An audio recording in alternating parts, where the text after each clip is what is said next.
Hi everyone, welcome to education ওয়ালা। আমি আজহারউদ্দিন হালদার তোমাদের সঙ্গে রয়েছি। তোমরা প্রথমত বুঝতে পেরেছো আজকে কি নিয়ে আলোচনা করতে চলেছি। আমরা কিছু বিষয় প্রথমে বলে দিই।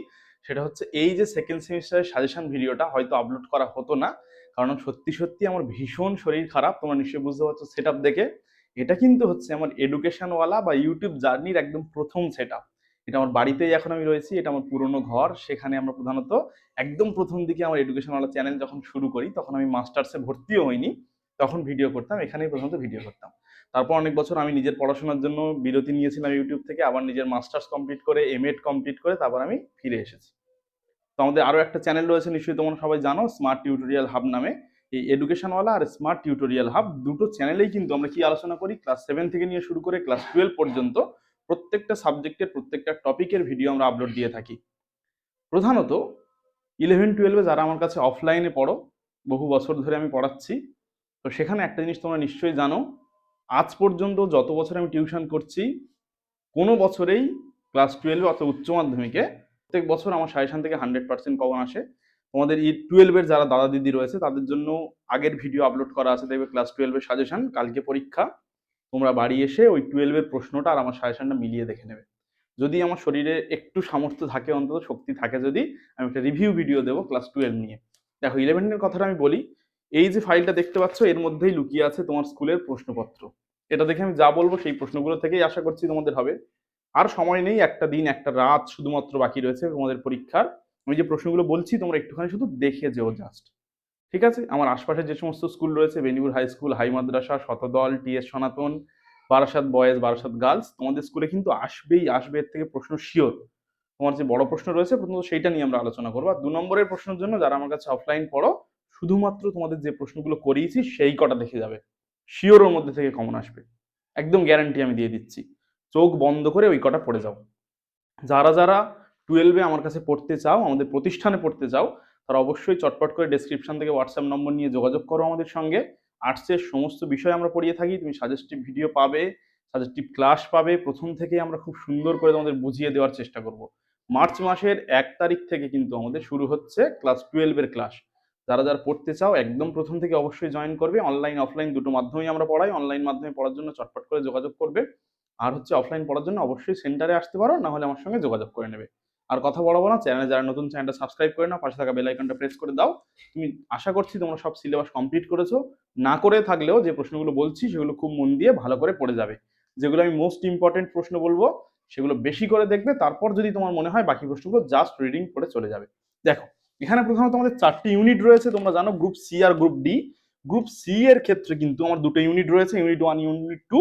গ্রুপ ডি এর ক্ষেত্রে দুটো ইউনিট রয়েছে, ইউনিট 1 আর ইউনিট 2। তো গ্রুপ সি এর ইউনিট 1 থেকে আমাদের যেটা থাকবে 5 নম্বরের প্রশ্ন থাকবে, ঠিক আছে? আর ইউনিট 2 থেকে থাকবে আমাদের 10 নম্বরের প্রশ্ন। একইভাবে গ্রুপ ডি এর যে ইউনিট 1 সেখান থেকে থাকবে 10 নম্বরের প্রশ্ন, আর এখান থেকে থাকবে 5 নম্বরের প্রশ্ন। ঠিক আছে? ক্লিয়ার হলো?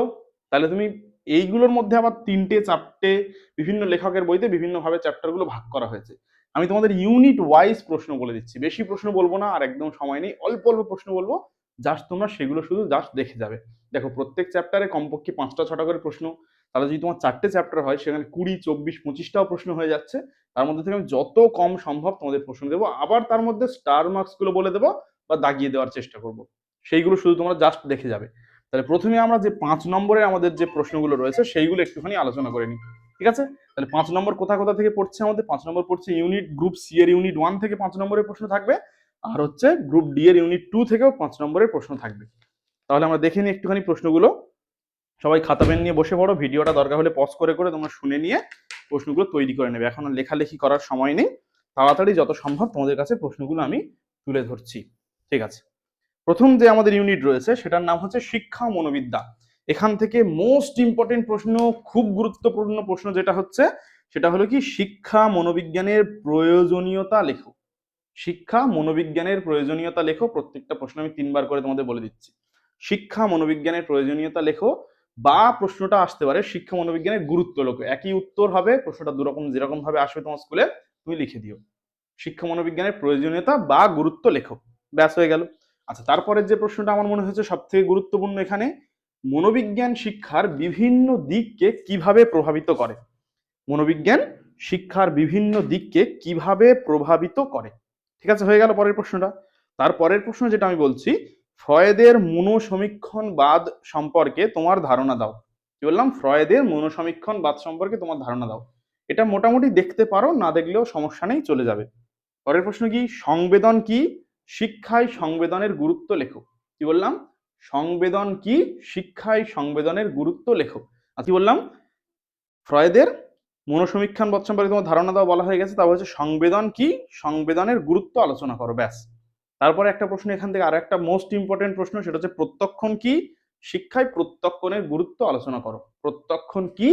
শিক্ষায় প্রত্যক্ষণের গুরুত্ব কি আলোচনা করো। পরের যেটা প্রশ্ন আছে, ধারণা কি? শিক্ষায় ধারণার গুরুত্ব আলোচনা করো। কি বললাম? ধারণা কি? শিক্ষায় ধারণার গুরুত্ব আলোচনা করো। তোমরা যেটা করবে, মনোবিজ্ঞান থেকে যে দুটো বললাম ও দুটো শিওর করছো, তার সঙ্গে তুমি সংবেদন, প্রত্যক্ষণ, ধারণা, এই কটা করলে কিন্তু এর মধ্যে একটা প্রশ্ন তুমি কমন পাবেই।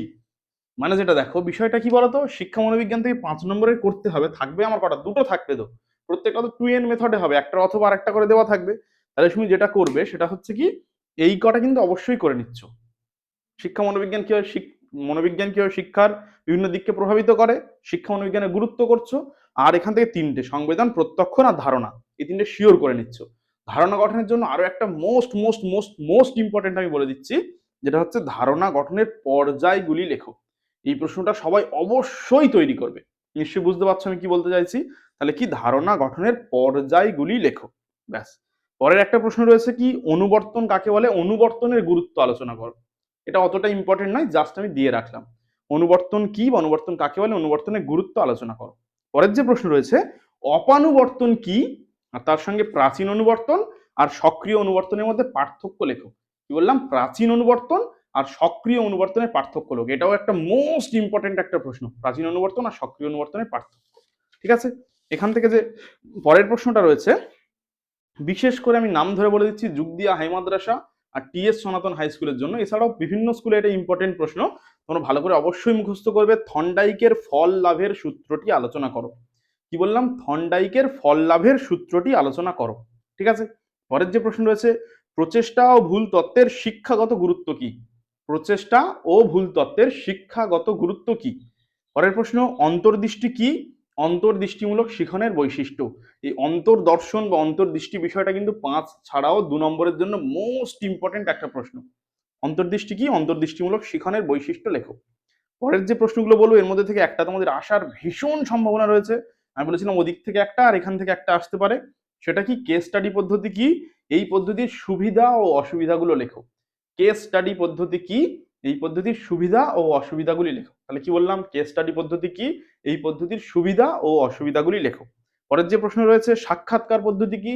এই পদ্ধতির সুবিধা অসুবিধাগুলি লেখো। সাক্ষাৎকার পদ্ধতি কি? এই পদ্ধতির সুবিধা অসুবিধাগুলি লেখো। এক্সট্রা হিসেবে তোমরা জাস্ট শুধু রিডিং পড়ে রাখবে, জরিপ পদ্ধতিটা। জরিপ পদ্ধতিটা তোমরা জাস্ট রিডিং পড়ে রাখবে। কেস স্টাডি আর সাক্ষাৎকারটা সুন্দর করে মুখস্থ করছো। থর্নডাইকের ফল লাভের সূত্র এটা মুখস্থ করছো। তার সঙ্গে সঙ্গে তোমরা যেটা করবে, অপানুবর্তন আর সক্রিয় আর প্রাচীন অনুবর্তনের পার্থক্য করছো। তার সঙ্গে তিনটে, সংবেদন, প্রত্যক্ষণ, ধারণা, এই তিনটে, তার মধ্যে ধারণার ধাপ বা পর্যায়গুলো শিওর করছো। আর প্রথম দিক থেকে হচ্ছে মনোবিজ্ঞান কিভাবে শিক্ষার বিভিন্ন দিককে প্রভাবিত করে, আর শিক্ষা মনোবিজ্ঞানের হচ্ছে গুরুত্ব। এই কটা প্রশ্ন করলে এর মধ্যে তুমি দুটো পাবে, দুটো। তাহলে তোমাকে করতে হবে একটা। দুটো পাচ্ছ, করতে হচ্ছে একটা, ব্যাস।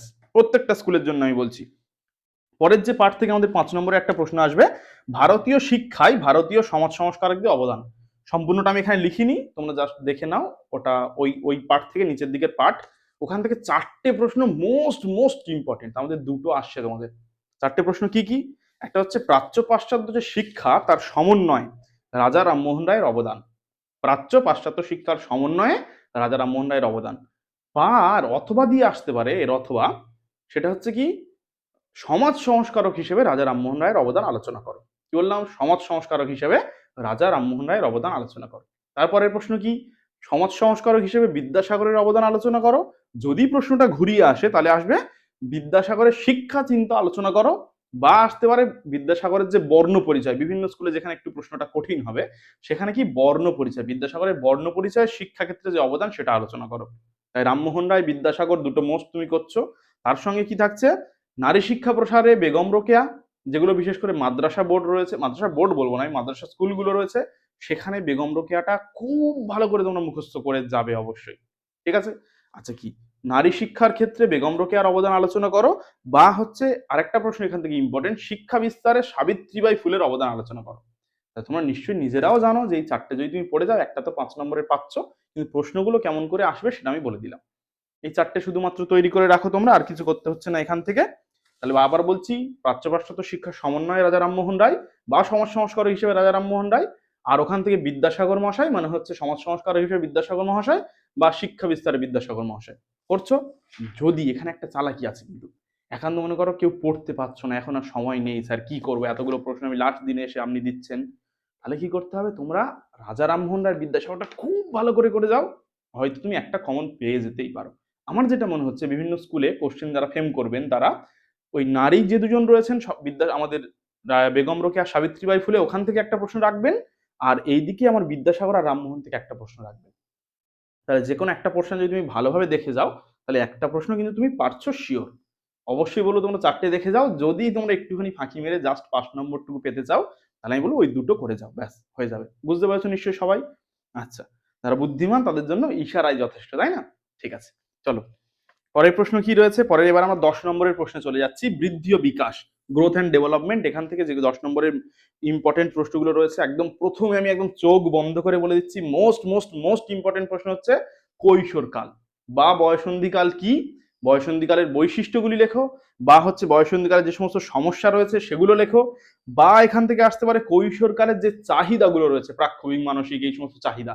অনেক স্কুলে আবার চালাকি করে দুটো তিনটে চাহিদা উল্লেখ করে দিতে পারে, যে এই দুটো চাহিদা সম্পর্কে লেখো। আর কৈশোরকাল কাকে বলে, কৈশোরকালের বিকাশগত বৈশিষ্ট্য, আর হচ্ছে কি কৈশোরকালের যে চাহিদাগুলো রয়েছে সেগুলো সম্পর্কে লেখো। একটু কঠিন প্রশ্ন হলে তাহলে কি আসবে, কৈশোরকালের চাহিদা পূরণে বিদ্যালয় বা শিক্ষকের ভূমিকা আলোচনা করো, এটা একটা পাঠ হিসেবে আসতে পারে। না হলে আসতে পারে কৈশোরকালের চাহিদা পূরণে পিতামাতা বা পরিবারের ভূমিকা আলোচনা করো। বোঝা গেছে? তোমাদের কাছে একদম হার্টলি রিকোয়েস্ট, সেটা হচ্ছে তোমরা কৈশোর কালটা ভালো করে তৈরি করবে প্রত্যেকেই। যারা যারা ভিডিও দেখছো অবশ্যই অবশ্যই করে তৈরি করে যাবে কৈশোর কালটা, কৈশোর কাল থেকে যতগুলো প্রশ্ন হয়। ঠিক আছে? আচ্ছা, পরের প্রশ্ন কি আসতে পারে, শৈশবকাল কি, শৈশবকালের চাহিদাগুলি লেখো। ব্যাস, এখান থেকে শুধু এইটুকু আমি দেখার জন্য তোমাদের বলবো, বাল্যকালটা ইম্পর্টেন্ট, একটু কম ইম্পর্টেন্ট, বাল্যকালটা শুধু জাস্ট তোমরা রিডিং পড়ে যাবে। কৈশোর আর শৈশবটা, তার মধ্যে কৈশোরটা খুব ভালো করে করছো, শৈশবটা একটুখানি জাস্ট দেখে যেও। কৈশোরকালে বললাম চাহিদাগুলো খুব খুব খুব ইম্পর্টেন্ট, আর তার সঙ্গে কৈশোরের বিকাশগত বৈশিষ্ট্য। পরের যে প্রশ্নটা আমার এখান থেকে ইম্পর্টেন্ট মনে হয়েছে, সেটা হচ্ছে প্রাক প্রাথমিক শিক্ষা কি, প্রাক প্রাথমিক শিক্ষার বৈশিষ্ট্য, আর কিন্ডার গার্ডেন পদ্ধতি কি, কিন্ডার গার্ডেন শিক্ষার বৈশিষ্ট্য, মানে কিন্ডার গার্ডেনের যে বৈশিষ্ট্যগুলো ছিল সেগুলো। ঠিক আছে, এই চ্যাপ্টার এগুলো গেল। এখান থেকে আরো একটা যেটা মোস্ট ইম্পর্টেন্ট প্রশ্ন আমার মনে হয়েছে, সেটা হচ্ছে কি বংশগতির বৈশিষ্ট্যগুলি লেখো। বংশগতি তোমরা জানো, একটা ব্যক্তিত্ব, একটা শিশুর বিকাশের ক্ষেত্রে দুটো উপাদান মেন, একটা হচ্ছে বংশগতি, একটা হচ্ছে তার পরিবার, পরিবেশ। তাহলে সেই বংশগতি আর যে পরিবেশ, এদের দুজনের মিথস্ক্রিয়ার মাধ্যমে একটা শিক্ষার্থী তৈরি হয় বা একটা শিশুর ব্যক্তিত্ব তৈরি হয়।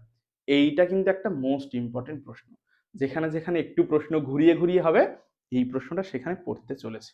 কি বললাম প্রশ্নটা, বংশগতির বৈশিষ্ট্যগুলি লেখো, বংশগতি ও পরিবেশের মিথস্ক্রিয়ার ফল সম্পর্কে তোমার ধারণা দাও। খুব ইম্পর্টেন্ট প্রশ্ন, ভালো করে অবশ্যই সবাই এটা রেডি করবে।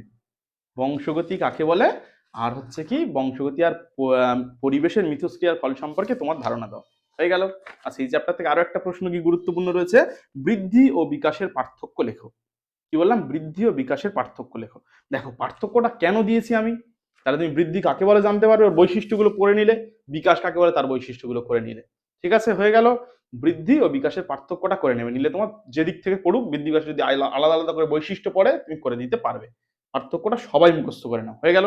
এখান থেকে আরো একটা প্রশ্ন আমার মনে হয়েছে ইম্পর্টেন্ট, সেটা হচ্ছে বিকাশ হলো জীবনব্যাপী প্রক্রিয়া, তোমার সপক্ষে যুক্তি দাও। কি বললাম, বিকাশ হলো জীবনব্যাপী প্রক্রিয়া, তোমার সপক্ষে যুক্তি দাও। তো তুমি বলতে চাইছো যে বিকাশ একটা জীবনব্যাপী প্রক্রিয়া, বা বিকাশ জীবনব্যাপী প্রক্রিয়া আলোচনা করো, ব্যাস হয়ে গেল। আচ্ছা, এখানে একটা গুরুত্বপূর্ণ প্রশ্ন আর একটা বাদ গেছে, সেটা কি বৃদ্ধি ও বিকাশের ক্ষেত্রে শিক্ষকের ভূমিকা। বৃদ্ধির ক্ষেত্রে হয়তো শিক্ষকের ভূমিকা দিল, বিকাশের ক্ষেত্রেও শিক্ষকের ভূমিকা দিয়ে দিল, একসঙ্গে তোমরা দেখে রাখছো। আরেকটা প্রশ্ন এখানে রয়েছে, বিভিন্ন স্কুলে আগের বছরে পড়েছিল, সেটা হচ্ছে কি বিকাশের অগ্রগতির যে নীতি সেগুলো আলোচনা করো। বিকাশের অগ্রগতির নীতি আলোচনা করো। আর আমি বলবো জাস্ট পরীক্ষা দিতে যাওয়ার আগে একবার জাস্ট রিডিং মেরে নেবে তোমরা, সেটা কি প্রাথমিক শিক্ষার যে সমস্যাগুলো রয়েছে আর মাধ্যমিক শিক্ষার যে সমস্যাগুলো রয়েছে এগুলো দেখে নিচ্ছ। তাহলে এখান থেকে আর একবার রিপিট করছি আমি, মোস্ট ইম্পর্টেন্ট জায়গা কোনগুলো, বৃদ্ধি বিকাশের পার্থক্য করলে তোমার বিকাশের আলাদাভাবে বৈশিষ্ট্য, বৃদ্ধির আলাদাভাবে বৈশিষ্ট্য হয়ে যাচ্ছে। বৃদ্ধি বিকাশের শিক্ষকের ভূমিকা তোমরা দেখে নিচ্ছ। আর হচ্ছে কি এখান থেকে যেটা দেখছো সেটা হচ্ছে কৈশোরকালটা most most most most important একটা তোমাদের জন্য। আর তার সঙ্গে থাকছে হচ্ছে শৈশবকাল কি, শৈশবকালের চাহিদাগুলো লেখো। আচ্ছা, আর ওখান থেকে থাকছে তোমাদের বংশগতির বৈশিষ্ট্য, বংশগতি আর পরিবেশের মিথস্ক্রিয়ার ফল সম্পর্কে তোমার মতামত ব্যক্ত করো বা আলোচনা করো। ঠিক আছে, চলো। আচ্ছা, এবার হচ্ছে আমরা চলে যাব আমাদের তারপরে শেষ যে 10 নম্বরটা আমাদের আসবে, শিক্ষার ঐতিহাসিক বিকাশ। ভারতীয় শিক্ষার ঐতিহাসিক বিকাশ থেকে আমাদের যে 10 নম্বরটা আসবে সেইটা আমরা একটুখানি ভালোভাবে বুঝে নেওয়ার চেষ্টা করব। সেখানে কি প্রথম যে প্রশ্নটা রয়েছে, বৈদিক শিক্ষা কি, বৈদিক শিক্ষার বৈশিষ্ট্যগুলি লেখো। বৈদিক শিক্ষার বৈশিষ্ট্যের মধ্যে সবগুলো পেয়ে যাবো, বৈদিক শিক্ষার লক্ষ্য পাবো, পাঠ্যক্রম পাবো, শিক্ষক শিক্ষার্থী সম্পর্ক পাবো, শিক্ষা প্রতিষ্ঠান কেমন হবে সেগুলো পাবো, আর যে শুরুর যে অনুষ্ঠান শেষের যে অনুষ্ঠান টোটাল ব্যাপারটা পাবো। বৌদ্ধ শিক্ষা কি, বৌদ্ধ শিক্ষার বৈশিষ্ট্যগুলি আলোচনা করো। আর এখান থেকে একটা প্রশ্ন আমার ব্যক্তিগতভাবে খুব মনে হয়েছে ইম্পর্টেন্ট, সেটা হচ্ছে কি বৈদিক শিক্ষার বৌদ্ধ শিক্ষার যে তুলনামূলক আলোচনা। তুলনামূলক আলোচনা মানে কি তোমার সাদৃশ্যগুলো বৈসাদৃশ্যগুলো উভয় দেখাতে হবে, মিল অমিল দুটোই কিন্তু তোমাদের দেখাতে হচ্ছে। ঠিক আছে, তাহলে কি বললাম, ব্রাহ্মণ্য আর বৌদ্ধ শিক্ষার যে তুলনামূলক আলোচনা এটা কিন্তু তোমরা খুব ভালো করে দেখে যাবে, অবশ্যই অবশ্যই দেখে যাবে। ঠিক আছে, আচ্ছা, তারপরে যে প্রশ্নটা রয়েছে কি, প্রাচীন ভারতের শিক্ষা কেন্দ্র হিসাবে নালন্দার ভূমিকা আলোচনা করো। প্রাচীন ভারতের শিক্ষা কেন্দ্র হিসাবে তক্ষশিলার ভূমিকা আলোচনা করো। বিশেষ করে যারা শতদলে পড়ো, নাম ধরেই বলছি, তোমরা ব্রাহ্মণ্য, বৌদ্ধ আর নালন্দা, তক্ষশিলা এই 4টে করে গেলে একটা কমন পাচ্ছ কিন্তু শিওর। ঠিক আছে, পরে হচ্ছে এসে আমাকে অবশ্যই কমেন্ট করে বা পার্সোনালি জানাতেই পারো। তাহলে কি বললাম, তক্ষশিলা, নালন্দার ভূমিকা প্রাচীন ভারতীয় শিক্ষা প্রতিষ্ঠান হিসেবে, আর ব্রাহ্মণ্য, বৌদ্ধ শিক্ষা, এই 4টে প্রশ্ন হয়ে গেল। আর একটা ইম্পর্টেন্ট প্রশ্ন এখানে রয়েছে, বিভিন্ন স্কুলে এটা আসবে, সেটা হচ্ছে কি ইসলামীয় শিক্ষা কি, ইসলামীয় শিক্ষার বৈশিষ্ট্যগুলি আলোচনা করো। ইসলামীয় শিক্ষা অথবা দিয়ে দিতে পারে, বা এই প্রশ্নটা অন্যভাবে আমরা কিভাবে বলতে পারি, মধ্যযুগীয় শিক্ষা ব্যবস্থা কি, এর বৈশিষ্ট্যগুলি লেখো। তাহলে কি বললাম, মধ্যযুগীয় শিক্ষা ব্যবস্থা কি, এর বৈশিষ্ট্যগুলি লেখো। এই প্রশ্নটা যদি পাঠ কোশ্চেন হিসেবে আসে, যেহেতু আমাদের 10 নম্বর যেহেতু থাকছে, তো পাঠ হিসেবে দিতে পারে, তাহলে ইসলামীয় শিক্ষার লক্ষ্যটা আলাদাভাবে দিতে পারে। ইসলামীয় শিক্ষা বা মধ্যযুগীয় শিক্ষার লক্ষ্য, এটা মোস্ট ইম্পর্টেন্ট একটা প্রশ্ন। নিশ্চয়ই তোমরা বুঝতে পারছো কাদের উদ্দেশ্য করে আমি বলছি। সেটা হচ্ছে কি ইসলামীয় শিক্ষার লক্ষ্যগুলি লেখো। এটা একটা পার্ট হিসেবে এলো, আর একটা পার্টে হয়তো অন্য কিছু আমার থাকবে। ঠিক আছে, আচ্ছা, আরেকটা পার্টে কেমন ধরনের প্রশ্ন আসতে পারে, ওপরে যদি ব্রাহ্মণ্য বৌদ্ধ থেকে যদি আমার পার্ট কোশ্চেন আসে, তাহলে কিন্তু ব্রাহ্মণ্য শিক্ষার সীমাবদ্ধতাটা তোমরা চোখ বন্ধ করে পড়ে যাবে। ব্রাহ্মণ্য শিক্ষা বা বৈদিক যে শিক্ষা ব্যবস্থা রয়েছে তার সীমাবদ্ধতা। তাহলে ইসলামীয় শিক্ষার যে বৈশিষ্ট্য সেটা পড়ছো, ইসলামীয় শিক্ষার লক্ষ্যটা পড়ছো, আর ব্রাহ্মণ্য শিক্ষার সীমাবদ্ধতাটা পড়ছো। এটা একটা পার্ট কোশ্চেন হিসাবে কিন্তু আসতেই পারে। ঠিক আছে, বোঝা গেল কি বলতে চাইছি? আচ্ছা, পরের যেটা কি, এই মধ্যযুগীয় শিক্ষার সীমাবদ্ধতাও আসতে পারে, এটা এর প্রচুর সীমাবদ্ধতা রয়েছে, সেটা তো আসতেই পারে। তোমরা তাহলে ভালো করে অবশ্যই অবশ্যই করে দেখবে, এটা মধ্যযুগীয় শিক্ষার সীমাবদ্ধতা দেখবে। আরেকটা প্রশ্ন আমার মনে হয়েছে পাঠ কোশ্চেন হিসেবে আসতে পারে, মধ্যযুগের নারী শিক্ষা যেটা, সেই নারী শিক্ষাটা এখানে আসতে পারে পাঠ কোশ্চেন হিসাবে। তাই দেখো, ব্রাহ্মণ্য শিক্ষার বৈশিষ্ট্যগুলো করছো, বৌদ্ধ শিক্ষার বৈশিষ্ট্য করছো, ওদের দুজনের তুলনামূলক আলোচনা করছো, আর ব্রাহ্মণ্য শিক্ষার সীমাবদ্ধতাটা করছো। বৌদ্ধ শিক্ষাটা আমি বলবো না, ব্রাহ্মণ্য শিক্ষার সীমাবদ্ধতা করছো, ইসলামীয় শিক্ষার বৈশিষ্ট্য করছো, আর ইসলামীয় শিক্ষার লক্ষ্য করছো। আর যদি তোমাদের মনে হয় এক্সট্রা হিসেবে দেখার, তাহলে মধ্যযুগে যে নারী শিক্ষা রয়েছে সেটা দেখছো তোমরা।